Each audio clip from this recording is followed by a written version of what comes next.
කතාවට ආවතින් ඔයා අද මාගෙම කරගන්නද රහසක් කියලා හා කිව්වොත් ඔයා මට මාවෙනම් නුඹේ අග රැජිනිය සදහට මං දෙවරක් නොහිතා සැරෙන් සැරේ කෝලෙන් බල බලා ඇසේ අස්සෙන්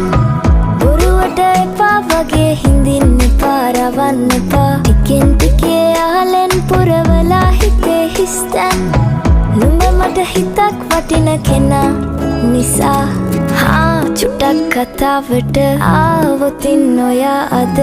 මාගෙම කරගන්නද රහසක් කියලා හා කිව්වොත් ඔයා මට මාවෙනම් නුඹේ අග